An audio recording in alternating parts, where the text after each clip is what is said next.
नवरात्रि पूरी हो चुकी है और दशहरा आ चुका है और इस वक्त आज हम लखनऊ में मौजूद हैं। यहाँ पर तमाम वरिष्ठ पत्रकार हमारे साथ मौजूद हैं। परपंच कर लेते हैं आज इन्हीं कुछ मुद्दों पर नवरात्रि से जुड़े, और फिर जब नवरात्रि की बात होती है तो महिलाओं की बात होती है। और आज की राजनीति में किस तरह से जो महिलाओं की भागीदारी है वो कितनी ज़्यादा है, महिला सशक्तिकरण राजनीति में कितना ज़्यादा है, आज इस पर हम चर्चा करेंगे हमारे तमाम वरिष्ठ पत्रकारों के साथ। हमारे साथ श्रीपति त्रिवेदी जी मौजूद हैं, मनीष भैया वरिष्ठ पत्रकार मौजूद हैं, नवलकांत सिन्हा जी हैं यहाँ पर।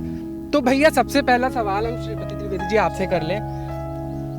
जिस तरह से हम देखते आए हैं आज तक, बात तो बहुत की जाती है कि महिलाओं की भागीदारी बहुत ज़्यादा है राजनीति में, काफ़ी कुछ बढ़ कर के महिलाएं आगे आई हैं। लेकिन अगर अभी भी हम बात करें तो 1963 से लेकर के आज तक की डेट में पूरे देश में सिर्फ 16 चीफ मिनिस्टर्स बने हैं और स्वतंत्र भारत में आज तक सिर्फ एक महिला प्रधानमंत्री हुई। तो ये कैसे आंकड़े हैं, कैसे माना जाए कि महिलाओं का सशक्तिकरण बढ़ा है? बहुत अच्छा मुद्दा उठाया है, वो भी नवरात्रि के आखिरी दिन उठाया है। ये अपने आप में एक विडंबना है कि ये दुनिया की आधी आबादी है।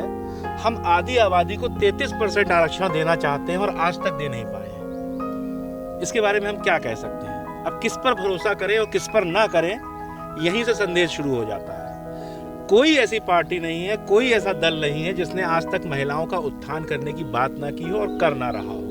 लेकिन कितना उत्थान हुआ है, कैसा उत्थान हुआ है, ये सभी लोग जानते हैं।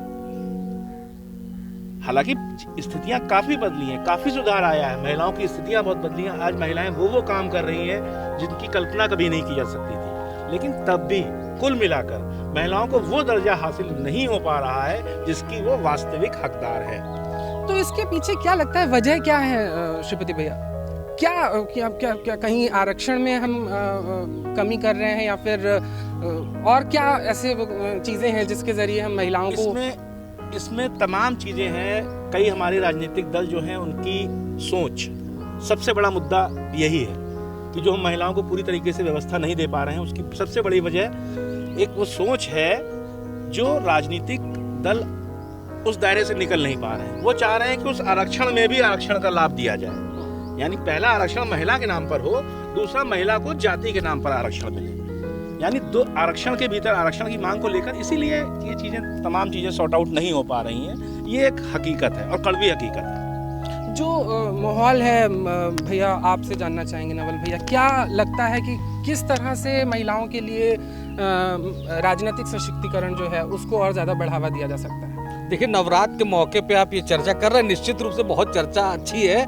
अब मेरे को तो अगर इसको इस तरह से देखें कि जो महिलाएं पॉलिटिक्स में आगे बढ़ी हैं, तो मुझको लगता है कि उस स्तर पर तो राजनीतिक संरक्षण बड़ा मजबूत रहा है। जैसे कि इंदिरा गांधी देश की प्रधानमंत्री बनी, उनको उनकी एक डिक्टेटर की छवि थी, एक मजबूत एक सशक्त महिला की। अटल जी ने उनको दुर्गा कहा था। आज की डेट में जिस तरह से मोदी जी से लेके बीजेपी के बड़े धुरंधरों की टीम की ऐसी की तैसी किसी ने की है तो वो है ममता बनर्जी। इसी तरह उत्तर प्रदेश में 4 बार की मुख्यमंत्री रही मायावती, वो भी एक बहुत सशक्त, बहुत मजबूत महिला थी। इसी तरह जयललिता हुआ करती थी, कभी उनके भी बड़े तेवर होते थे। तो आप इस तरह से जो कुछ नाम मैं आपको बता रहा हूँ वो बड़ी तेवर वाले महिलाएं थी। लेकिन इसके पीछे की वजह देखिए, ये एक पुरुष समाज है जो ये कहता है कि बहुत मजबूत थी, बहुत ताकतवर थी, बहुत लड़ने की क्षमता है। लेकिन वजह ये है कि वो अगर इतनी सक्षम ना होती तो ये पुरुष समाज जो है, ये जो हम सब लोग हैं, किसी महिला को आगे आने नहीं देते। देखिए, तमाम पूरी दुनिया की बड़े बड़े कॉरपोरेट कंपनियों की आप सीईओज पर नज़र डालेंगे तो बहुत सारी महिलाएं हैं। लेकिन पॉलिटिक्स में हम आरक्षण, जो श्रीपति जी अभी चर्चा कर रहे थे कि हम महिलाओं को 33% आरक्षण नहीं दे सके हैं, जिन स्थानों पर आरक्षण मिला वहाँ क्या हुआ आप देखिए ना कि प्रधान जो होती हैं महिलाएं, अब वहाँ पे एक शब्द चलने लगा है बहुत लंबे समय से, प्रधानपति जी। तो उसके ऊपर भी कोई है तो एक उसके लिए दिल में भावना हम सबको जगानी होगी। हम सब जितने भी लोग हैं और जितने भी नेता हैं, खासतौर से महिलाओं की बहुत सारी बात करते हैं, महिलाओं को हक दिलाने की बहुत बात करते हैं, उनके वोट हासिल करने के लिए बहुत बात करते हैं, लेकिन उनका जो जायज़ हक है वो उन तक नहीं मिलता है। बिल्कुल।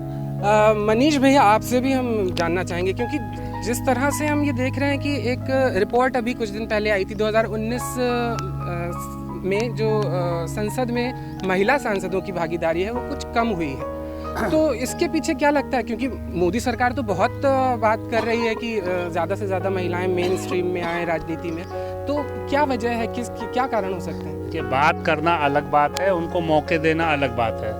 33% आरक्षण की बात हम लोगों ने की है, उसमें कोशिश की महिलाओं की भागीदारी हो, लेकिन क्या उनको असल प्रतिनिधित्व मिला? केवल राजनीति नहीं, आप उच्च पदों पर बैठी हुई महिलाओं की आप गिनती करेंगे तो आप उंगलियों पे गिन लेंगे। 1962 में शायद पहली यूपी की सीएम महिला मुख्यमंत्री बनी थी, उसके 3 दशक बाद दूसरी सीएम बनी। यूपी में अब तक 21 लोग 32 बार मुख्यमंत्री रहे हैं, उसमें से केवल 2 महिलाएं मुख्यमंत्री पद पर, 5 बार की मुख्यमंत्री, एक महिला 4 बार और एक महिला सिर्फ 1 बार। 32 बार के मुख्यमंत्रियों में 21 व्यक्ति मुख्यमंत्री रहे, उसमें सिर्फ 2 महिलाएं सीएम तक वो पहुंची।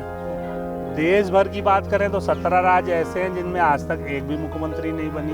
मिजोरम, मेघालय, अरुणाचल प्रदेश, 17 राज्य ऐसे हैं जिसमें एक भी सीएम आज तक नहीं बनी। हम गर्व इस बात पे कर लेते हैं कि देश की पहली, दूसरे प्रधानमंत्री के बाद तीसरी प्रधानमंत्री हमारे देश की इंदिरा गांधी हो गई थी, वो कई टर्म रही भी, तो हम इस पे संतुष्ट हो जाएं तो भी खुश रहें, और उसके बाद महिलाओं को मौके ना दें ये अलग बात है।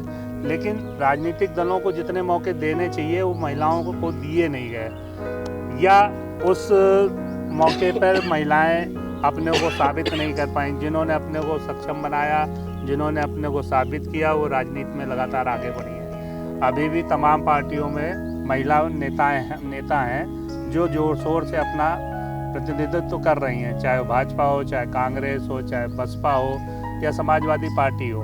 सभी पार्टियों में महिलाएं हैं और वो अपना पूरा 100% देने की कोशिश कर रही हैं। लेकिन बात वही है कि जो उनको प्रतिनिधित्व मिलना चाहिए, जिस रेशियो में उनको आगे बढ़ना चाहिए था, क्या वो बढ़ पाई? मेरे को नहीं लगता है कि वो अभी उस स्थिति में पहुंची है। अभी उनको बहुत सफ़र आगे तय करना बाकी है। बिल्कुल। तो अगर हम सरकार की बात करें तो क्या लगता है आप लोगों को कि किस तरह से, क्या सरकार को इसके लिए कुछ और प्रयास करना चाहिए? क्या आरक्षण बढ़ना चाहिए, या फिर क्या क्या प्रयास किए जा सकते हैं? एक सुझाव। जब महिलाएं आगे आएंगी तो वो अपने हक की बात, अपने अधिकार की बात जोर शोर से रखेंगी। संसद में उनकी भागीदारी होगी तो अपनी बात जोर शोर से रख पाएंगे। लेकिन दुर्भाग्य ये है कि हम फिल्म अभिनेताओं को संसद में पहुंचाने का राजनीतिक पार्टियां मौका देती हैं, जो आधे से ज़्यादा समय तक वो सदन ही अटेंड नहीं करती हैं। आप संसद में पहुंच गई, भागीदारी के रूप में आपने एक संख्या तो बढ़ा दी, लेकिन वो आप अपने महिलाओं का अधिकार दिलाने के लिए आपने कोई प्रयास नहीं किए। बहुत सारी, मैं नाम लेना उचित नहीं समझता, बहुत सारी ऐसी महिला प्रतिनिधि रही हैं लोकसभा में, राज्यसभा में, जिन्होंने भागीदारी तो की, संसद तक पहुंची, लेकिन महिलाओं के अधिकार के लिए जो लड़ाई उनको लड़नी चाहिए थी, मेरे को लगता है वो कहीं कमज़ोर रही है। यहाँ पर मैं खुद भी एक सुझाव देना चाहता हूँ। सरकार को कुछ बहुत कड़े फैसले लेने होंगे। नोटबंदी का फैसला एक अपने आप में बहुत कड़ा फैसला था, जीएसटी लागू करने का फैसला कड़ा फैसला था, धारा 370 हटाने का फैसला एक बहुत कड़ा फैसला था। इसी तरह महिला आरक्षण लागू करना भी अपने आप में एक बहुत बड़ा और कड़ा फैसला है। इसके लिए राजनीतिक इच्छा शक्ति दिखानी होगी। जब तक राजनीतिक इच्छा शक्ति नहीं दिखाई जाएगी, सभी लोग साथ नहीं आएंगे। एक बड़ी इंटरेस्टिंग चीज़ है, महिलाओं की लड़ाई है, महिलाओं को देने की बात हो रही है, सब कुछ उनको मिले, लेकिन ये लड़ाई लड़ कौन रहा है? लड़ रहे हैं पुरुष। ये पूरी लड़ाई पुरुष लड़ रहे हैं। तो कुल मिलाकर जब तक महिलाएं भी एक आंदोलन के रूप में सामने नहीं आएंगी, तब तक इसमें कुछ बात आगे बढ़ नहीं पाएगी।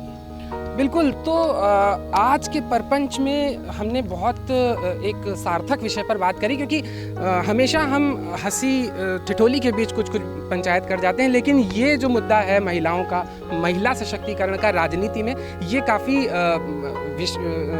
गंभीर मुद्दा है। इस वजह से आज थोड़ा हल्के फुल्के माहौल के बजाय हमने इसको गंभीरता से लिया, और परपंच में हम लगातार यूं ही तमाम समाज से जुड़े हुए मुद्दों को पर बात करते रहेंगे, पंचायत करते रहेंगे अपने इन तमाम वरिष्ठ पत्रकारों के साथ। आज के लिए फ़िलहाल इतना ही। अगली कड़ी में हम फिर से मिलेंगे और किसी एक दूसरे मुद्दे को लेकर के परपंच करेंगे अपने तमाम बड़े वरिष्ठ पत्रकारों के साथ।